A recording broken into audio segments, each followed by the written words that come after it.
Om Swastiastu. Assalamualaikum warahmatullahi wabarakatuh. Shalom, namo buddhaya, salam kebajikan, dan salam sejahtera bagi kita semua.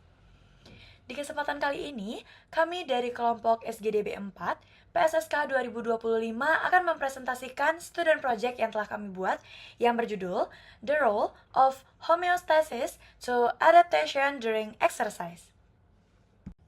Berikut ini merupakan nama-nama kelompok serta NIM dari kelompok SGDB 4 PSSK 2025. Perkenalkan, nama saya Nadia Ruth Aurelia dengan NIM 3 digit terakhir 094. Saya akan menjelaskan mengenai latar belakang.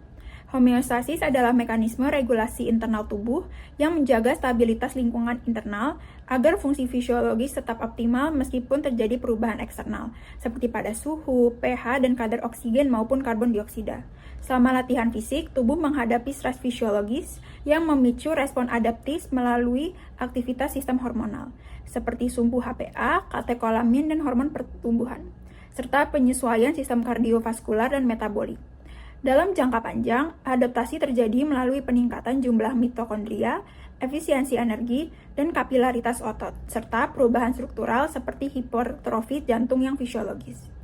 Pemahaman tentang hubungan antara homeostasis dan adaptasi latihan penting untuk meningkatkan performa, mempercepat pemulihan, serta mencegah cedera dan maladaptasi.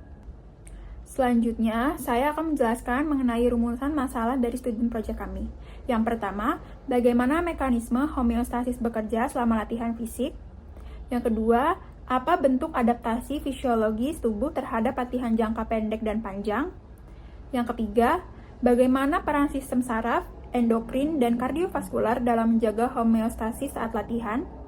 Yang keempat, bagaimana tubuh mempertahankan keseimbangan suhu, pH, dan energi selama latihan intens. Dan yang terakhir, apa implikasi gangguan homeostasis terhadap performa dan kesehatan. Selanjutnya, saya akan menjelaskan mengenai tujuan dan manfaat dari student project yang kami lakukan. Tujuannya ada untuk menjelaskan mekanisme homeostasis selama latihan, menguraikan proses adaptasi fisiologis akibat latihan, menjabarkan peran sistem tubuh dalam mempertahankan keseimbangan internal, menganalisis faktor yang mempengaruhi stabilitas tubuh saat aktivitas fisik, mengaitkan pentingnya homeostasis terhadap performa dan kesehatan. Selanjutnya, manfaat secara teoritis ada menambah pemahaman tentang regulasi fisiologis tubuh saat latihan, dan secara praktis ada membantu dalam perencanaan latihan dan pencegahan overtraining, dan yang terakhir secara akademis untuk menjadi dasar penelitian di bidang fisiologi, olahraga, dan adaptasi tubuh. Sekian dari saya, terima kasih.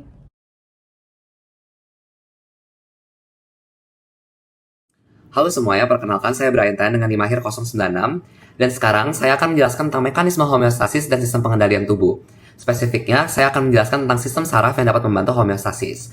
Tapi sebelum itu, izinkan saya untuk menjelaskan apa itu homeostasis. Homeostasis adalah suatu kondisi internal tubuh yang stabil yang dikontrol oleh bentuk feedback sebagai respon terhadap stimulus, baik bersifat internal maupun eksternal. Kestabilan tubuh sendiri pada manusia diatur oleh dua sistem yang saling bekerja sama. Yang pertama adalah sistem saraf yang akan saya bahas, dan juga sistem endokrin yang akan dibahas oleh teman saya. Secara singkat, sistem homeostasis itu diatur oleh sistem saraf pusat dan perifer yang kemudian dihantarkan dalam bentuk impuls melalui sel neuron. Melainkan jika sel endokrin sendiri akan bergantung pada hormon dalam bentuk protein dan penghantarnya akan dihantarkan melalui darah. Untuk mekanisme sistem saraf sendiri dalam homeostasis bersifat langsung, yang artinya langsung menginhibisi dan mengeksitasi sel target dengan menghasilkan aksi potensial, sehingga dapat memberikan respon yang cepat. Jalur mekanisme homeostasis yang diatur oleh sistem saraf itu berpusat pada dua hal. Yang pertama adalah hipotalamus, dan kemudian adalah sistem saraf otonom atau autonomic nervous system. Secara rinci, organ sensorik pusat dan tepi menerima impuls dan dihantarkan ke hipotalamus yang akan mengkoordinasi dan menghubungkan ke sistem endokrin. Izin saya lanjutkan dengan diagram yang ada di samping. Diagram di samping merupakan pengendalian glikemik tubuh, yang merupakan salah satu contoh sistem homeostatik yang diatur oleh sistem saraf sentral dan perifer. Setelah kita mengonsumsi makanan, peningkatan glukosa darah akan memicu sekresi insulin dari pankreas akibat glucose-stimulated insulin secretion. Insulin yang disekresikan akan berfungsi untuk menekan produksi glukosa hepatik sekaligus memfasilitasi penyerapan glukosa oleh jaringan perifer, seperti otot dan juga adiposa. Proses ini juga didukung oleh hormon inkretin dari saluran cerna yang juga mengaugmentasi sekresi insulin dan akan mengirimkan sinyal sensori ke otak. Kemudian ketika sampai di otak yang merupakan sistem saraf pusat, otak sendiri akan menerima informasi dari organ melalui saraf aferen, yaitu vagal dan spinal, untuk memonitor homeostasis. Sistem saraf pusat juga akan secara aktif mempengaruhi glikemia melalui beberapa jalur. Sebagai respon terhadap stres, sumbu hipotalamus, pituitari, dan adrenal HPA akan melepaskan kortisol yang menstimulasi HGP. Selain itu, sistem saraf otonom atau autonomic nervous system memiliki peran ganda. Yang pertama, sistem simpatik. Sistem simpatik cenderung menaikkan glukosa dengan menekan insulin dan memicu HGP. Sementara yang kedua adalah sistem parasimpatik yang dalam keadaan prosprandial justru mendukung sekresi insulin dan meningkatkan penyimpanan glukosa. Halo semuanya, perkenalkan nama saya Putu Raditya Vigen Bagiada dengan 3 digit NIM terakhir yaitu 088. Di sini saya akan melanjutkan penjelasan dari teman saya terkait mekanisme homeostasis dan sistem yang mengendalikannya dalam tubuh. Di sini khususnya saya akan bahas tentang sistem endokrin. Jadi secara umum sistem endokrin berfungsi menjaga kestabilan tubuh dengan melepaskan hormon yang mengatur aktivitas sel dan seluruh organ yang ada di seluruh tubuh. Berbeda dengan sistem saraf yang bekerja cepat melalui impuls listrik, sistem endokrin bekerja lebih lambat, tapi efeknya bertahan lebih lama karena sinyalnya berupa hormon yang disebarkan lewat darah. Pusat pengendali utama sistem endokrin adalah hipotalamus yang menjadi penghubung antara sistem saraf dan juga sistem endokrin. Hipotalamus menerima berbagai sinyal dari sistem saraf seperti perubahan suhu, kadar glukosa, stres, atau rasa haus, lalu menerjemahkannya menjadi respons hormonal dengan mengatur kelenjar endokrin lain.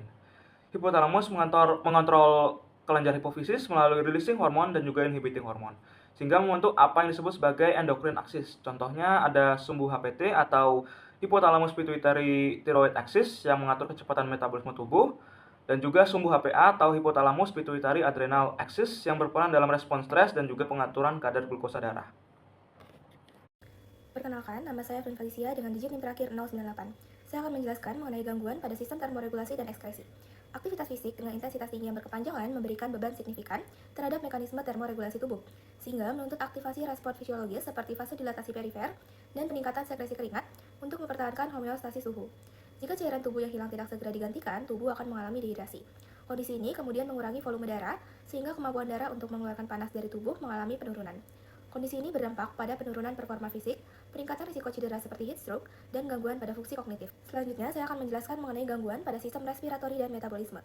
Tingginya intensitas latihan dan kapasitas paru yang tidak mencukupi akan memicu terjadinya ketidakseimbangan antara suplai oksigen dengan kebutuhan sel. Kondisi ini dapat menurunkan saturasi oksigen dalam jaringan dan meningkatkan produksi asam laktat. Penumpukan asam laktat dapat menyebabkan asidosis metabolik yang diperparah dengan peningkatan karbon dioksida dalam tubuh. Interaksi dari dua sistem ini berdampak pada gangguan stabilitas fisiologis tubuh dan penurunan performa fisik saat berolahraga. Perkenalkan, nama saya Katrina Beltan Wijaya dengan 3 digit NIM terakhir 092. Saya akan menjelaskan tentang gangguan homeostasis terhadap sistem endokrin. Jadi, sistem endokrin bekerja dengan cara menghasilkan hormon-hormon yang berfungsi untuk mengatur berbagai proses penting dalam tubuh kita, misalnya metabolisme energi, keseimbangan cairan, dan juga respon terhadap stres. Jadi, apabila fungsi pada sistem ini terganggu, akan mengakibatkan ketidakseimbangan hormon yang dapat membawa efek negatif terhadap tubuh kita. Sebagai contoh, gangguan pada kelenjar tiroid dapat menyebabkan hipotiroidisme ataupun hipertiroidisme, di mana kondisi ini dapat menyebabkan seseorang menjadi mudah lelah dan juga performa fisiknya menurun secara signifikan. Selain itu, gangguan pada hormon insulin dapat menyebabkan diabetes mellitus. Akibatnya, kadar gula darah tidak stabil, di mana ini dapat memengaruhi kognitif tubuh dan juga fisiknya. Gangguan hormonal juga dapat memengaruhi cara tubuh beradaptasi terhadap stres dan juga aktivitas fisik, sehingga daya tahan tubuh menurun dan juga performa fisiknya juga berturun. Selanjutnya, kita akan masuk pada sistem kardiovaskular, di mana sistem ini juga memegang peranan penting dalam homeostasis. Jadi, sistem ini bekerja dengan cara menjaga tekanan darah dan juga aliran darah untuk memastikan bahwa seluruh organ tubuh mendapatkan kebutuhannya. Dengan begitu, pasokan oksigen dan nutrisi ke seluruh jaringan dapat terjaga dengan baik dan juga zat sisa metabolisme dapat dibuang secara efisien. Jadi, jika ada gangguan pada sistem kardiovaskular, contohnya seperti hipertensi, gagal jantung, stroke, maupun aritmia, suplai oksigen ke jaringan ini terganggu. di mana akibatnya ini daya tahan dan performa fisik akan menurun. Saya Laksamana Farlesi Kurniawan dengan 3 digit NIM terakhir 086. Saat berolahraga, tubuh menyesuaikan diri secara menyeluruh untuk memenuhi kebutuhan energi yang meningkat sambil tetap menjaga keseimbangan di dalam tubuh. Detak jantung menjadi lebih cepat dan aliran darah meningkat menuju otot yang sedang bekerja agar otot mendapatkan oksigen serta nutrisi yang dibutuhkan untuk menghasilkan energi. Pernafasan juga berubah menjadi lebih cepat dalam agar proses pertukaran oksigen dan karbon dioksida di dalam tubuh berjalan dengan baik. Pada saat yang sama, sistem hormon melepaskan zat kimia seperti adrenalin, kortisol, dan juga insulin yang membantu mengatur cara tubuh menggunakan energi dan menjaga kadar gula darah tetap stabil. Jika berolahraga secara teratur, tubuh akan mengalami perubahan permanen seperti menggunakan oksigen lebih efisien di otot, bekerja lebih keras dengan usaha yang lebih sedikit dari jantung, dan menjadi lebih sensitif terhadap insulin. Perubahan-perubahan ini semua membantu metabolisme tetap sehat dan juga menurunkan risiko terkena penyakit kronis. Terima kasih. Perkenalkan, nama saya Putu Husnika Pradyanata dengan NIM 3 digit terakhir 100. Di sini saya akan menjelaskan mengenai respon dari kardiovaskular dan respirasi terhadap latihan. Ini yang pertama saya akan menjelaskan mengenai respon kardiovaskular terhadap latihan. Yang dimana latihan fisik baik singkat maupun rutin itu mampu membuat jantung bekerja lebih keras. Denyut jantung, curah jantung, dan tekanan darah sistolik akan meningkat untuk memenuhi kebutuhan oksigen otot. Jika dilakukan secara teratur, jantung akan beradaptasi menjadi lebih efisien, tekan darah istirahat akan menurun, metabolisme lipid dan glukosa akan membaik, dan respon penyakit kardiovaskular akan berkurang. Namun, jika latihan yang berlebihan, itu justru dapat menimbulkan gangguan seperti fibrosis maupun aritmia. Berbeda dengan respon kardiovaskular, sistem pernapasan akan menyesuaikan diri dengan meningkatnya kebutuhan oksigen. Ventilasi paru, volume tidal, dan frekuensi napas meningkat. Otot pernapasan menjadi lebih kuat dan pertukaran gas menjadi lebih efisien. Pada latihan intensitas tinggi, respon dari pernapasan dan jantung akan berjalan dengan lebih cepat, sehingga oksigen dapat disalurkan dengan optimal ke otot yang aktif. Respons ini juga akan dipengaruhi oleh usia, jenis kelamin, dan tingkat kebugaran. Selanjutnya, ada pun interaksi kardiovaskular dan respirasi. Jantung dan paru akan bekerja bersama-sama untuk menjaga keseimbangan tubuh. Aktivitas otot akan memicu adanya vasodilatasi, meningkatkan curah jantung, dan menyesuaikan ventilasi sesuai dengan kebutuhan metabolik. Latihan rutin akan memperkuat adanya koordinasi ini sehingga tubuh akan lebih siap menghadapi beban fisik yang meningkat.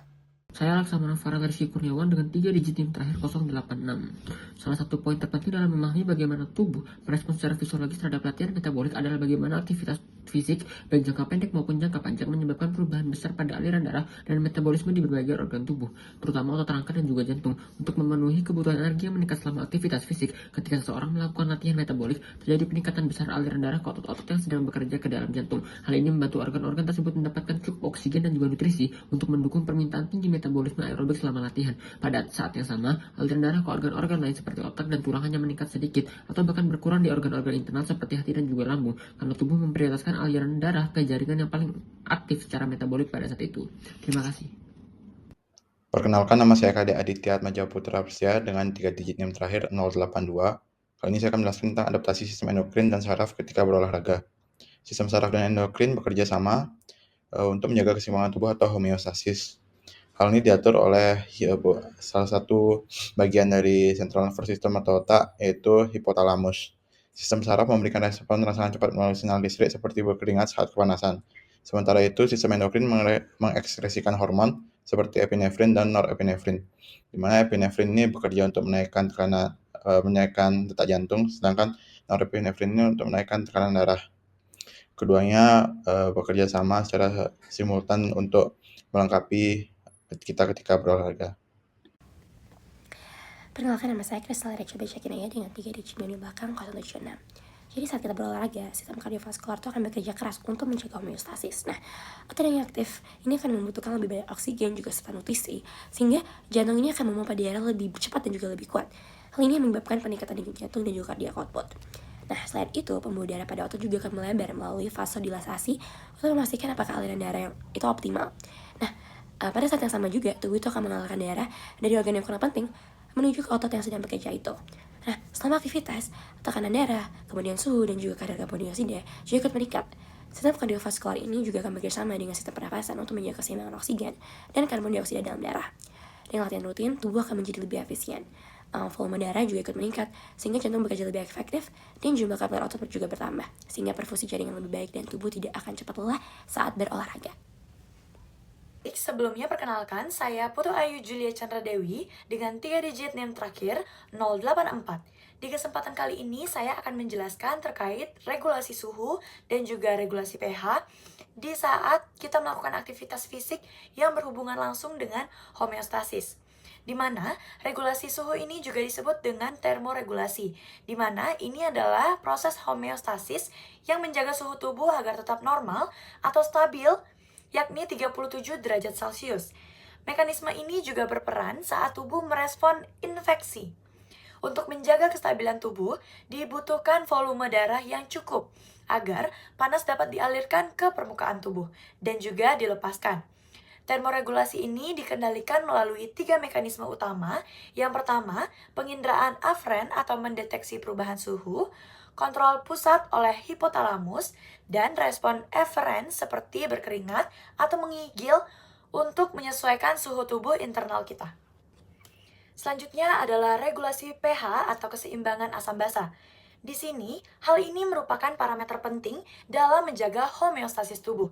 Dalam kondisi normal, pH tubuh kita berkisar di angka 7,35 hingga 7,45. Hal ini merupakan rentang ideal untuk mendukung proses fisiologis dan juga oksigenasi dalam darah. Banyak reaksi kimia serta biokimia tubuh yang berlangsung secara optimal dengan pH yang netral itu, sehingga perubahan kecil saja terhadap pH dapat berdampak besar pada tubuh kita. Seperti yang diketahui bahwa pH yang kurang dari 7,35 menyebabkan asidemia, sedangkan pH yang lebih dari 7,45 menimbulkan alkalemia. Untuk menjaga kestabilan ini, tubuh memiliki mekanisme kompensasi walaupun jarang mampu mempertahankan pH yang tepat, yakni 7,4. Perkenalkan, nama saya Merentia Belogi Mulyadi dengan 3 digit yang terakhir 080. Dan sekarang saya akan menjelaskan tentang energi selama aktivitas fisik. Tubuh meningkatkan kebutuhan energi melalui 3 sistem utama, yaitu yang pertama sistem fosfagen, di mana dia menggunakan ATP dan kreatin fosfat untuk energi cepat pada kontraksi singkat dan intens. Lalu yang kedua ada glikolisis anaerob, di mana dia menghasilkan ATP tambahan namun menimbulkan akumulasi laktat dan ion hidrogen yang menurunkan pH otot. Yang ketiga ada fosforilasi oksidatif yang terjadi di mitokondria menggunakan oksigen untuk mengoksidasi glukosa dan asam lemak, menghasilkan ATP secara efisien dan menjaga keseimbangan asam basa. AMPK berfungsi sebagai sensor energi seluler yang mengarahkan metabolisme ke peningkatan oksidasi asam lemak dan pengambilan glukosa. PGC1-alfa berperan dalam biogenesis mitokondria untuk meningkatkan kapasitas oksidatif jangka panjang. Kombinasi dari keduanya ini membantu menjaga pasokan energi, mengurangi produksi laktat berlebih, serta mempertahankan kestabilan pH dan suhu tubuh selama aktivitas fisik berkepanjangan. Sekian dari saya, terima kasih. Perkenalkan, saya Putri Pananggisan Biasa dengan 3 digit NIM terakhir 078. Jadi sekarang saya akan membahas mengenai kesimpulan. Homeostasis merupakan mekanisme penting yang menjaga keseimbangan internal tubuh selama aktivitas fisik dengan melibatkan koordinasi sistem saraf otonom dan sistem saraf endokrin di bawah kendali hipotalamus. Saat berolahraga, tubuh akan merespons stres fisiologis melalui peningkatan cardiac output, redistribusi aliran darah ke otot aktif, aktivasi mekanisme termoregulasi melalui keringat, serta pengaturan pH darah oleh sistem buffer dengan kompensasi pernafasan. Selain itu, 3 sistem energi bekerja secara sinergis untuk memenuhi kebutuhan metabolik. Respons cepat ini kemudian memicu adaptasi jangka panjang berupa peningkatan jumlah mitokondria dan efisiensi kerja jantung. Jika homeostasis gagal dipertahankan, seperti pada kondisi dehidrasi atau penumpukan asam laktat, maka performa tubuh menurun dan dapat terjadi gangguan fisiologis. Dengan demikian, kemampuan adaptasi tubuh mencerminkan keberhasilan regulasi homeostasis dalam menghadapi stres latihan. Perkenalkan, saya Putri Pananggisan Desa dengan 3 digit NIM terakhir 078. Jadi sekarang saya akan membahas mengenai saran. Berdasarkan hasil kajian, terdapat beberapa saran untuk pengembangan, penelitian, dan penerapan ilmu fisiologi dalam konteks adaptasi tubuh terhadap latihan. Diperlukan penelitian lanjutan mengenai mekanisme adaptasi spesifik, terutama untuk memahami perbedaan aktivasi jalur molekuler seperti AMPK pada latihan intensitas tinggi dan mTOR pada latihan resistensi, guna merancang program latihan yang lebih personal.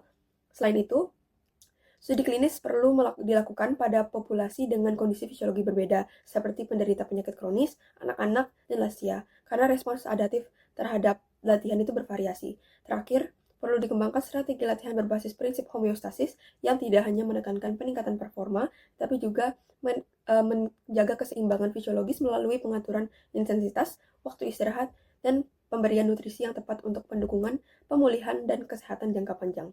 Terima kasih.